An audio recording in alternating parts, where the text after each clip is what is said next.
اعوذ باللہ من الشیطان اللعین الرجیم بسم اللہ الرحمن الرحیم الحمد للہ رب العالمین الصلاة والسلام علی اشرف الانبیاء والمرسلین وعلی آلہ طیبین طاہرین المعصومین الذین اذہب اللہ عنہم الرجس وطہرہم تطہیرا اما بعد۔ ہماری آپ کے ساتھ گفتگو شہید محراب آیت اللہ شہید دستغیب شیرازی رحمۃ اللہ علیہ کی جانب سے نقل شدہ حقیقی واقعات پر مشتمل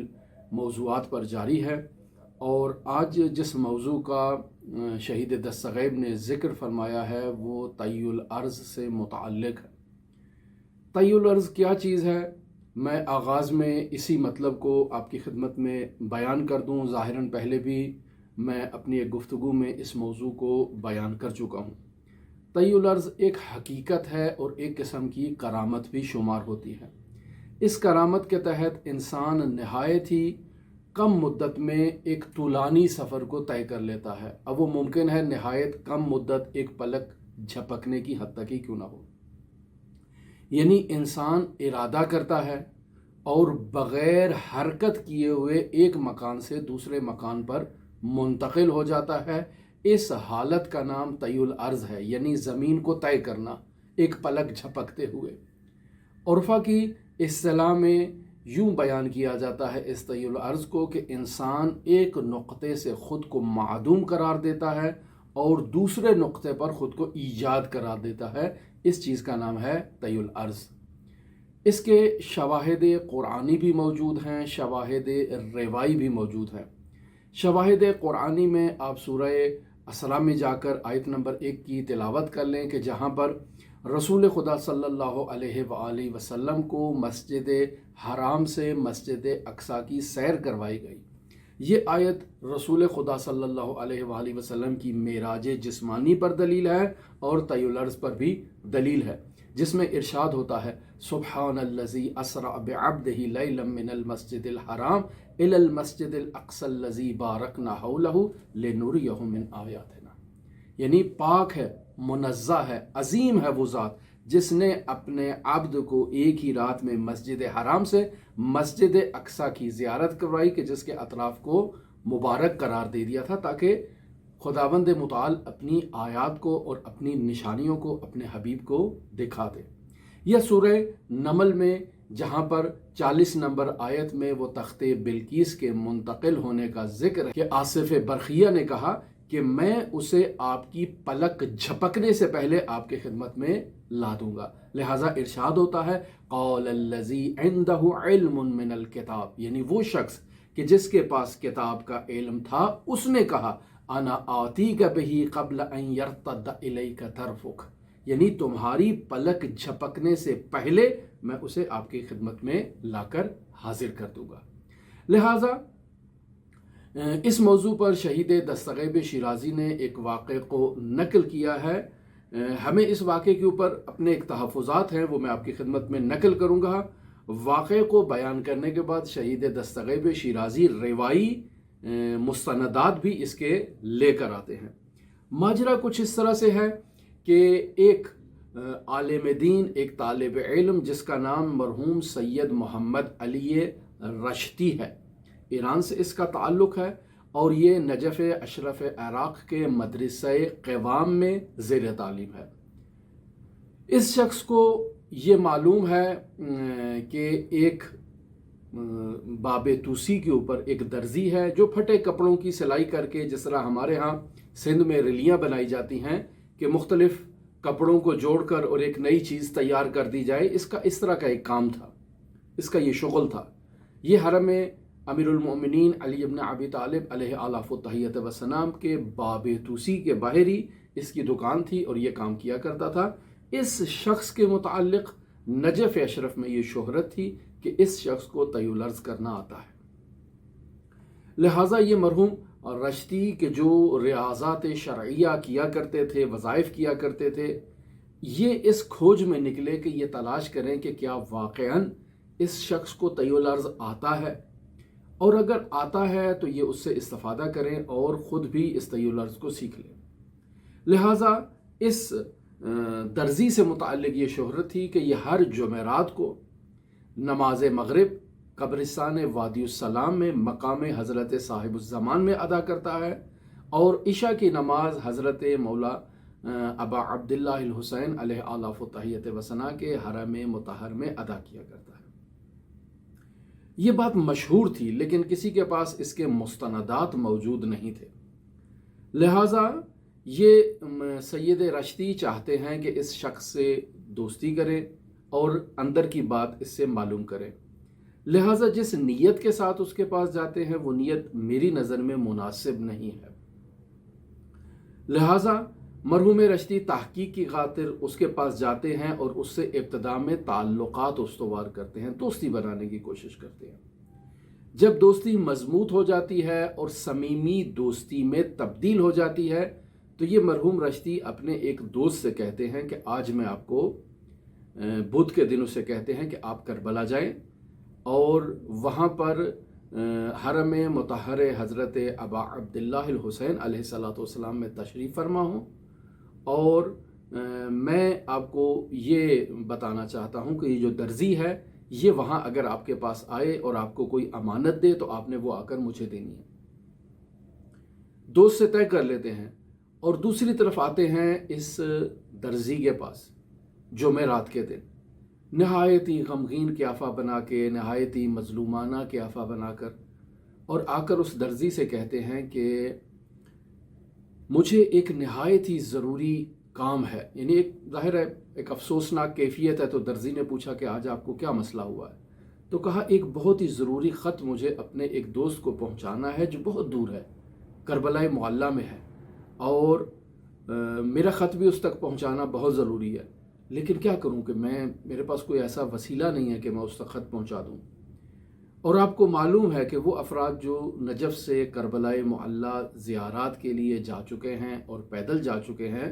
انہیں معلوم ہے کہ نجف سے جب باہر نکلتے ہیں تو باقاعدہ وہ کربلا کے جو عمود شروع ہوتے ہیں، یہ 1452 عمود ہیں، ہر عمود کا دوسرے عمود کے ساتھ فاصلہ 50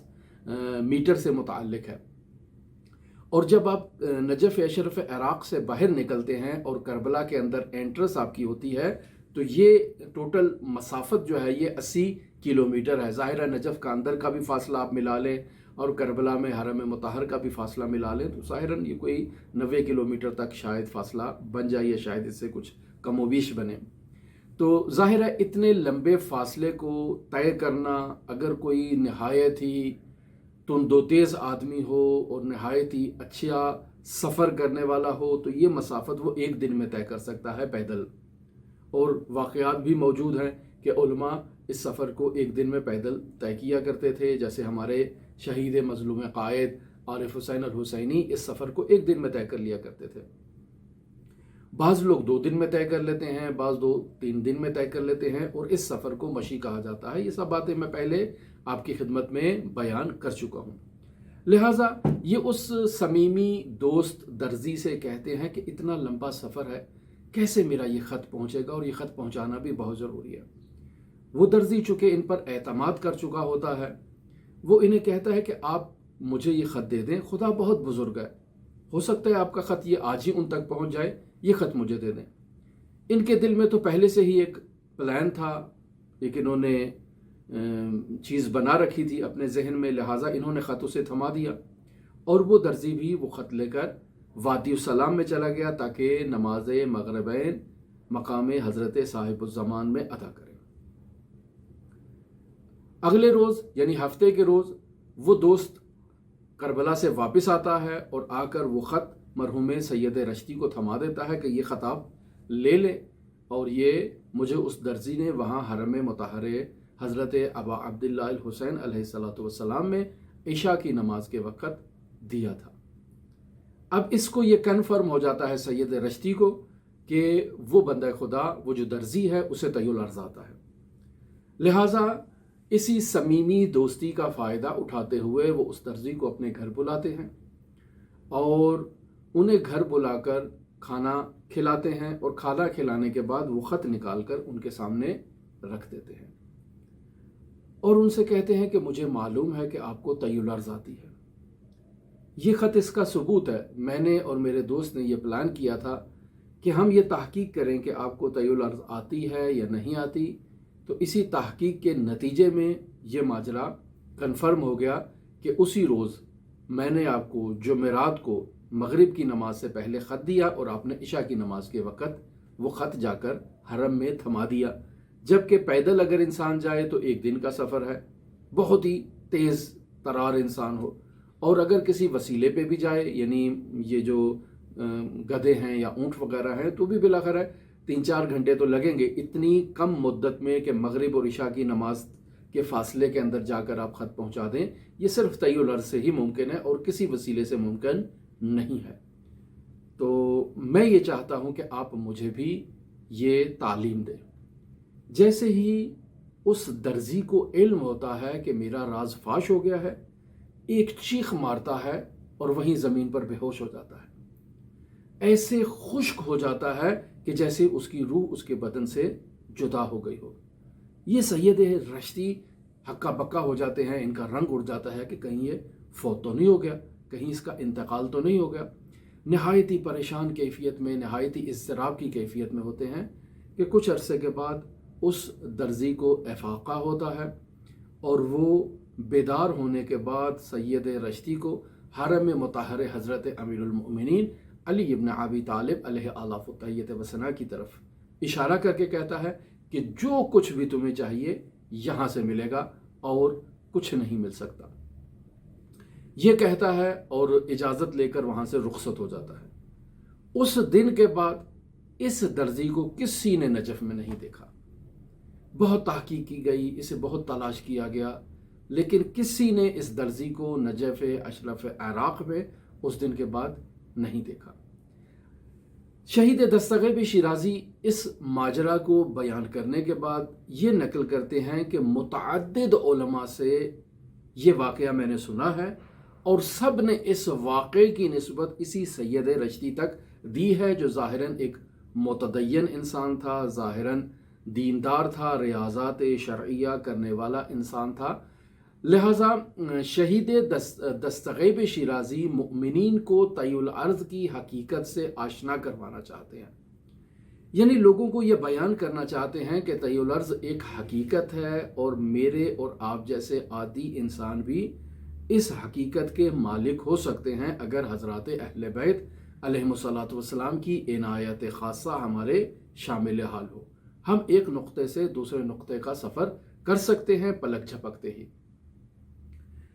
ایک کاش مرحوم شہید دستغیب یہاں اس سید رشتی کے اس کردار کے بارے میں بھی بیان کر دیتے کہ یہ جو روش اپنائی اس نے تحقیق کی، یہ نادرست تھی۔ کسی بھی مومن کے احوال خاصہ کے بارے میں ایسے جستجو کرنا یہ مناسب نہیں ہے۔ حضرات اہل بیت علیہم الصلاۃ والسلام اس بات کی اجازت نہیں دیتے۔ اس شخص نے اگر کوئی توسل کیا، کوئی دعا کی، کوئی ریاضت کی، کوئی وظیفہ کیا، یہ جو کچھ بھی کیا جس کے نتیجے میں مولا الموحدین نے اسے طی العرض کی نعمت سے نوازا،